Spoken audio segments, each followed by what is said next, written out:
Let's start there with Rick Neuheisel, CBS Sports college football analyst and a man who always makes me smarter every time I talk to him about football. Rick, how are you this morning? EP, I'm well, and I want to congratulate you on that great showing last night at the Sports Emmys. Thank you. Outstanding. Thank you. For those of us who were not even nominated, we're just thrilled that you had that kind of evening. All right, so SEC, ACC, Big 12 still trying to play football is admirable or reckless? You know, that's to each his own. For me, it's admirable because I still haven't seen any statistic that tells me a college football player is any safer not playing football. I mean, there's the thing that strikes me as I look at what the Pac-12 and Big Ten did yesterday is that many of these campuses are inviting students back. They're going to be in on-campus housing. How are you protecting them from COVID-19 any more than you can be protecting your football team, given all the protocols and all the testing numbers that seem so positive? Jim Harbaugh gave out a list of his numbers. We had Lance Leipold on, the head coach at Buffalo. Of course, the MAC has decided not to play. He said 662 tests, 3 positives. I mean, those numbers seem reasonable, but it's all your risk tolerance. And so I'm with the kids that want to play. I'm with the coaches that want to coach. I'm with these schools that think that they can do this as safely as the NBA is going forward, as safely as National Hockey League's going forward. I think it can be done. What do you think the collateral damage is going to be to the Big Ten and Pac-12? Well, as a Pac-12 apologist, I feel very fortunate that the Big Ten's with them. I had fear that it was going to be the Pac-12 alone, and that would have been absolutely devastating for their brand long term. The fact that the Big Ten has chosen not to play football in the fall is helpful to the Pac-12 because it gives them some cover.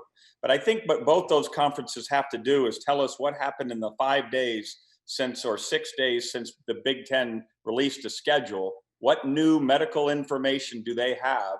Because if it is, in fact, new medical information, the rest of these conferences deserve to have it as well. And that's what I wanted to know. If I got the doctors from the ACC and SEC to get together with the doctors, medical community, with the Big Ten and Pac-12, I would just love to have that information disseminated. Just so, 100%. Like I want to know. We need to know this information because if I'm sending my kids back to an ACC and SEC school, or I'm sending them to a Pac-12 or Big Ten school, feels like there's a different feel in those communities here. And I'd love for those doctors to kind of cross-pollinate here with information. Absolutely. It's like watching news today in our country. Depending on what channel you turn on, you're going to get a flavor of news. And now we're getting flavors of medical information. And I think that's ridiculous. This is too important to not know everything there is to know. But it is concerning when you have doctors that are saying this is doable, this is achievable, and there's no reason not to proceed. And then you have 2 conferences yesterday stand up in front of us and say it's just not safe. It makes us all wonder what happened, especially when you go through the process of creating a schedule with all sorts of flexibility built in for what was going to be perceived spikes in COVID cases so that you could move games and such. And now all of a sudden you're deciding elsewhere. You wonder if the conspiracy theorist in all of us wonders if there's something else afoot. I wonder if Jim Delaney was still the Big Ten commissioner if this would have happened, Rick. Interesting question. And what also is interesting about the Big Ten as opposed to the Pac-12 is all the disconnect, right? Over the weekend, all these coaches coming out and speaking, they want to save their programs. Ryan Day, Scott Frost, James Franklin, Jim Harbaugh, those are power programs. And those guys, and even today, Nebraska looking for another place to play. That is as disharmonious as you can imagine in the early portions of Kevin Warren's tenure there. We're talking to Rick Neuheisel, CBS Sports college football analyst, and, of course, former college coach. If you were back at UCLA or Colorado or Washington, what would you be doing? What would you be saying? You'd be trying to hang on to players because you have to wonder if you're Penei Sewell, the star offensive tackle for Oregon, if he's not getting a bunch of phone calls right now. I mean, there's no way that the NCAA is going to stop anybody from transferring if this was going to be, in fact, their last year in college. There's no place to play here in Eugene. Can I go to Alabama? Could Justin Fields go back to Georgia? I think absolutely. And if I'm Nick Saban, I'm on the phone to Justin Fields. Absolutely, I'm on the phone to Justin Fields. And Justin, I know you've got one more year. You're thinking about a glorious NFL career after that. We got a place where you can polish your skill set and get ready for that next challenge. But if I'm a coach, I'm having that conversation with my players and trying to keep as bright side a scenario as I can so that I can sustain my program. Is it legal for Nick Saban to reach out to Justin Fields at Ohio State? Well, legal is a term of art.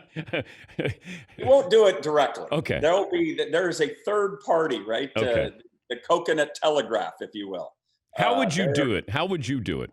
You'd go to the high school coaches. It's always go through the high school coaches, and in the world it's 6 degrees of separation. In coaching, it's 2, so it doesn't take long. Yeah, I'm just trying to figure this out. And then spring football, which I don't know how likely that is because I can't ask these kids.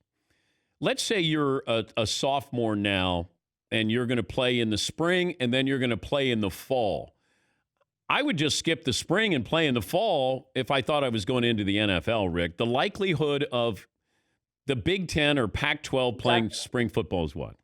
I think less than 50%. I mean, I think we might have kind of a glorified spring game, something to, a one-off type of game where you get a scrimmage, where 2 big programs play. And I think there are a lot of people that have been looking forward to that over the years. But you just canceled seasons on the basis of health, safety, and wellness. And I guarantee you, we can go back and look at the data and talk about how many games can you play, how many collisions can you take. I mean, it wasn't so long ago concussion was on everybody's tip of their tongue, and the CTE, and the first the C stands for chronic, too many hits. You're already talking, these aren't NFL players because the NFL is getting ready to go, right? Yeah. So I don't know the likelihood of it. Where is the NCAA president, Mark Emmert, in all of this? Well, I heard you talking about Mr. Emmert, and I want you to know he's an economist, okay? Which means he has an economy of words. Like, this is disheartening. Thanks, Commissioner. This is distressing. Thanks, Commissioner. He's powerless in the world of college football. The power lies in the hands of these commissioners. He doesn't have, now, if this were college basketball, we'd be hearing more from him because they run the tournament.